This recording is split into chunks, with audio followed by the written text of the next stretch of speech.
తాకట్లో ఉన్న బంగారాన్ని విడిపించి ఆ రోజున మార్కెట్ ధర కట్టి మిగిలిన డబ్బును మీకు అందిస్తుంది కొమ్మూరి గోల్డ్.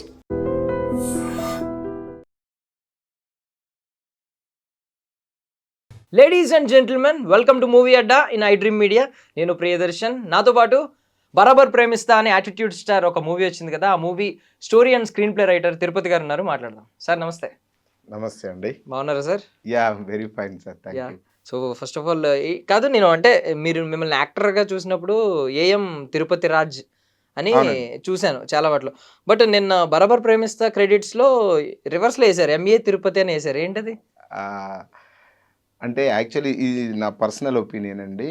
కొందరు వాస్తు నమ్ముతారు, కొందరు పంచాంగాలు నమ్ముతారు, కొన్ని శాస్త్రాలు నమ్ముతారు. ఇండస్ట్రీలో ఏంటంటే కొంచెం ఇవన్నీ ఎక్కువ నమ్మకాలు ఉంటాయి కదా, న్యూమరాలజీ అని ఇవన్నీ. అలా ప్రాసెస్లో నేను న్యూమరాలజీ నమ్మి ఎంఏ తిరుపతిని కాస్త ఏఎం తిరుపతి రాజుగా మార్చుకున్నానండి. ఓకే. సో వర్క్ అయిందండి మీకు పర్సనల్లీ? అంటే ఓవరాల్గా చెప్పాలి ఏంటంటే మన మైండ్ సెట్ అండి. మనం ఆలోచించే విధానమే మనకు రిఫ్లెక్ట్ అవుతూ ఉంటుంది. మనం నెగిటివ్ థింక్ చేస్తే మనకు నెగిటివ్ రిఫ్లెక్ట్ అవుతుంది, మనం పాజిటివ్ థింక్ చేస్తే పాజిటివ్ రిఫ్లెక్ట్ అవుతుంది. అందుకే చాలామంది బీ పాజిటివ్ థింక్ చేయండి అని అంటుంటారు కదా. న్యూమరాలజీ ఏం చెప్పినా ఏం మార్చుకున్నా నాకు జరుగుద్దని నేను నమ్మితే జరుగుద్ది, నేను నమ్మలేదంటే జరగదు.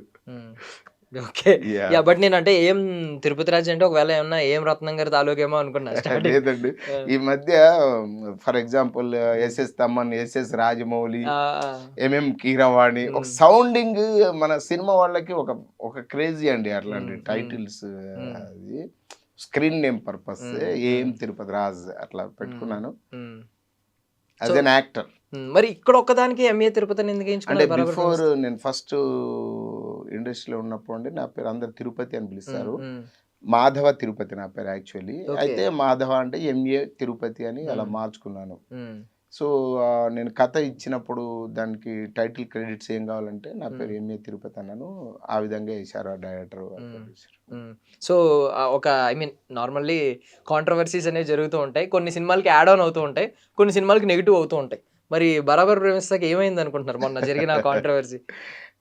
అదేనండి, జస్ట్ ఇప్పుడే మీకు చెప్పాను కదా, మనం నెగిటివ్ థింక్ చేస్తే నెగిటివ్, పాజిటివ్ థింక్ చేస్తే పాజిటివ్ అని. ఇదేదో వైరల్ అవుద్ది అనుకొని మాట్లాడడం ఆలోచించారా, మరి ఏం జరిగిందో వాళ్ళు ఇన్నర్ థాట్ మనం షేర్ చేసుకోలే. బట్ ఏదైతే నెగిటివ్ స్ప్రెడ్ చేస్తే అది ఆటోమేటిక్గా సేమ్ రిఫ్లెక్ట్ అయింది మిర్రర్ లాగా. ఇక్కడ ఏంటంటే ప్రేక్షకులు ఎలా ఉన్నారంటే, మంచి అంటే భుజాన్ని వేసుకుంటారండి, చెడు అనిపించింది అనుకోండి నెలకేసి కొడతారు. ఒళ్ళు దగ్గర పెట్టుకొని చాలా మనసు నాలుక కంట్రోల్లో పెట్టుకొని ప్రేక్షకుల ముందు ఎంత ఒబీడియంట్గా ఎంత చక్కగా మన పనితనం చూపిస్తే వాళ్ళంత గొప్ప సక్సెస్ ఇస్తారు. సో ఇదే ప్రేక్షకుల మీద కూడా కంప్లైంట్స్ ఉన్నాయి కొన్ని. ఏంటంటే ప్రేక్షకుల మీద కానీ, ఇప్పుడు ఎవరైతే రెస్పాండ్ అయ్యారో జర్నలిస్టుల మీద కానీ ఏమంటున్నారంటే, ఇప్పుడు ఇదే క్వశ్చన్ మహేష్ బాబు గారు కుర్చీని మడత పెట్టి అనే సాంగ్ వచ్చినప్పుడు ఎందుకు ఇలాంటి సాంగ్ తీసుకోవాల్సిన అవసరం ఉందని క్వశ్చన్ చేయలేదు ఒకరు కూడా. ఎందుకు అప్పుడు ఆడియన్స్ అందరూ ఎందుకు ఆదరించారని. ఈవెన్ అర్జున్ రెడ్డిలో స్టార్టింగ్ టీజర్లో డైలాగ్ ఉంటుంది, ఏం మాట్లాడుతున్నావురా అని చెప్పి. అది ఆయన పబ్లిక్ స్టేజ్ మీదే మాట్లాడారు, బీపేశారు వాళ్ళు అని చెప్పి, మీరు అలరండి సార్ అని చెప్పి. అలా ఇచ్చినప్పుడు చాలా మంది వ్యతిరేకించిన పబ్లిక్ అందరూ యాక్సెప్ట్ చేశారు. సో మరి అంటే యాటిట్యూడ్ స్టార్ మీద ముందు నుంచి కొంచెం నెగిటివిటీ ఉంది కాబట్టి ఈయన మీద అలా ఇంకా బురద చల్లారంటారా? లేదు, ఇప్పుడు విషయం ఏంటంటే అండి, ఏదైనా పేపరో క్లాతో కొంచెం చిరిగి ఉంది అనుకోండి, అనుకోకుండా ఇంకొకటి ఏదైనా తగిలింది అనుకోండి, అప్పుడు ఏమైంది, కొంచెం జరిగింది కాస్త బారెడు జరుగుద్ది. ఇప్పుడు కొంచెం చిరిగి ఉన్నప్పుడు ఏంటంటే దానికి టాకా వేసి జాగ్రత్త పడడానికి మనం ప్రయత్నం చేయాలి, ఇంకొంచెం చిరగడానికి ట్రై చేయకూడదు. ఇప్పుడు బిగినింగ్ అంటే అప్పుడు జరిగిన అంటే ఈవెన్ యాటిట్యూడ్ స్టార్ అయినప్పుడు ఏంటంటే అతను ఇంట్రడ్యూస్ అయ్యేటప్పుడు ఆ బాడీ లాంగ్వేజ్, అతను నిలబడే పొజిషన్, ఆల్రెడీ ఒక స్టార్ అయిపోయిన లాంటి ఒక లుక్ లాగా అనిపించి ఎవరో ఒకరు ఆ ట్యాగ్ అంటించారు పాపం. దాని నుండి బయటకు వచ్చేసి జెన్యూన్ యాక్టర్గా అతను ప్రయత్నం చేస్తే బాగుండేమని నేను వెల్విషర్గా కోరుతున్నా. అయితే ఈ కొంచెం నెగిటివ్ షేడ్ను కాస్త ఇలాంటి వర్డ్స్ వాడేసరికి అది ఇంకా చిరిగి బారెడైపోయిందండి. ఇక్కడ ఏంటంటే అండి, ఇప్పుడు మహేష్ బాబు గారు కుర్చీ మడత పెట్టి అన్నా, లేకపోతే అతను ఇంకో పదం వాడిన అర్జున్ రెడ్డిలో, అది స్ట్రైట్ అవే, ఇప్పుడు కుర్చీ మడత పెట్టినది స్ట్రైట్ అవే బూతు కాదండి. అది ఒక మన వాడుక భాషల్లో ఉండే పదంలాగా వచ్చే ఒక నానుడిలాగా ఉంది. కొంచెం మడత పెట్టుకోవడం అని ఎట్లా ఉంది. ఇదేంటంటే ఇక్కడ వాడిన పదాలు స్ట్రైట్ అవే Straight ఉన్నాయి. బూతులు కదా. అంటే పిల్లలు అంటే మన ఇంట్లో పిల్లల ముందు మాట్లాడకూడని పదాలు. ఇప్పుడు ఈవెన్ స్కూళ్ళల్లో కానీ లేకపోతే పేరెంటింగ్లో కూడా కౌన్సిలింగ్ ఏం చేస్తున్నారంటే పిల్లల ముందు చెడు మాట్లాడొద్దు, భార్య భర్తల మధ్య గొడవ వచ్చినా కూడా పిల్లల ముందు గొడవ పడద్దు. ఎందుకంటే ఇది సైకలాజికల్గా వాళ్ళ మీద ఒక ఇంప్రెషన్ తీసుకొస్తుంది. ఇక్కడ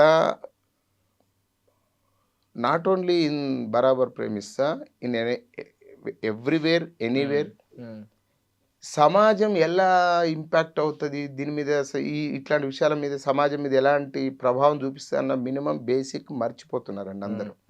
జస్ట్ నేను సోషల్ మీడియాలో వైరల్ అయితే చాలు, తర్వాత ఏమవుతుంది అంటే మన దేశంలో ఉండే చట్టాలు ఇవన్నీ కొంచెం లైటర్ వేనే ఉన్నాయి.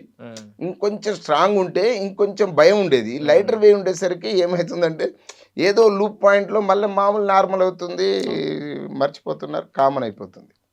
సో అలా ఉంది. అంటే చెడు సమాజం మీద చెడుగా ప్రభావం చూపించే విషయాలు, ఎందుకంటే మనం సంఘజీవులు అండి. సంఘంలో నలుగురికి ఇబ్బంది కలగకుండా బ్రతకడానికి ప్రయత్నం చేయాలి అనేది మై ఫీల్. అంటే బీయింగ్ ఏ మూవీ టీమ్ అయ్యి ఉండి కూడా మీరు చాలా న్యూట్రల్ గా మాట్లాడారు. అంటే ఎక్కడ అంటే ఎవరిని సపోర్ట్ చేయకుండా చాలా జెన్యున్ గా కరెక్ట్ గా న్యూట్రల్ వర్షన్ లో మాట్లాడారు. అవును, యాక్చువల్లీ నేను ఆ రోజు అక్కడ ఉన్నానండి. అంటే ఇప్పుడు మీకు తర్వాత జేడి చక్రవర్తి గారు కానీ ఎవరన్నా బైట్స్ పెట్టి అనవసరంగా వచ్చేయాల్సింది ఎప్పుడని అన్నారు. బట్ ఇప్పుడు ఇప్పుడు మేమర్స్ కానీ సోషల్ మీడియాలో ప్రతి ఒక్కరు ఏం చేస్తున్నారంటే ఆ వీడియోని మళ్ళీ బ్యాక్ వెళ్ళి చూస్తున్నారు. చూస్తుంటే అప్పుడు ఆయన కూడా ఎంజాయ్ చేసినట్టే కనిపిస్తుంది ఈవెన్ ఆ లిరిక్స్ చెప్తున్నప్పుడు. అయితే మనకి ఇప్పుడు సైకలాజికల్గా ఒకటి ఏముంటుందంటే మనకు బ్రెయిన్తో రియాక్ట్ అయ్యేది ఒకటి ఉంటుందండి, లేదా వెన్నుపూస నుండి వచ్చే సిగ్నల్స్తో రియాక్ట్ అయ్యేది ఒకటి ఉంటుంది. ఇప్పుడు సడన్గా మనకు ముళ్ళు గుచ్చింది, బ్రెయిన్ రియాక్షన్ ఇవ్వకముందే లెగ్ వెనక్కి లాగేస్తాం. అది ఏమైందంటే మనకి ఇక్కడ స్పైరల్ కార్డ్ నుండే సిగ్నల్ వెళ్ళిపోద్ది, కాలు లాగడం. బ్రెయిన్ దాకా అంత టైం ఇవ్వం మనం.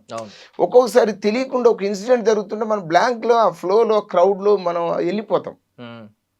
అలా జరిగిందే కానీ వాంటెడ్లీ ఎవరు ఎంకరేజ్ చేద్దాము ఎంజాయ్ చేద్దామని అనుకున్నారని నేను అనుకోవట్లేదు. అక్కడ ఉన్న సెటప్లో నేను కూడా అక్కడ సభలో ఉన్నాను పాడుతున్నప్పుడు. బట్ నేను కూడా లేచి ఆపే పాడొద్దు అనుకో. మీకు అనిపించిందా కొంచెం ఎండ్ అయ్యేలోపు, పార్టీ ఎండ్ అయ్యేలోపు, ఆ ఈవెంట్ ఎండ్ అయ్యేలోపు అనిపించిందా కొంచెం ఏమన్నా తేడా వెళ్ళిపోద్దేమో ఇది సమాజంలోకి అని చెప్పి ఏమన్నా అనిపించింది? 100% అనిపించిందండి. అందులో కొంచెం కూడా కాదు, ఇది ఖచ్చితంగా నెగిటివ్గా వెళ్తుంది, వైరల్ అవుతుంది.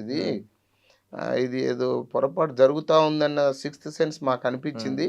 బట్ వాళ్ళు కూడా ఇంత ఇంపాక్ట్గా నెగిటివ్ తీసుకొస్తుందని వాళ్ళు కూడా ఆలోచించుకోలేదేమో. జస్ట్ స్ప్రెడ్ అవ్వడానికి, జస్ట్ వైరల్ అవ్వడానికి అన్న లైటర్ వేలో ఆలోచించి ఉంటారు. బట్ అది డబుల్ ఇంపాక్ట్ అయిందండి.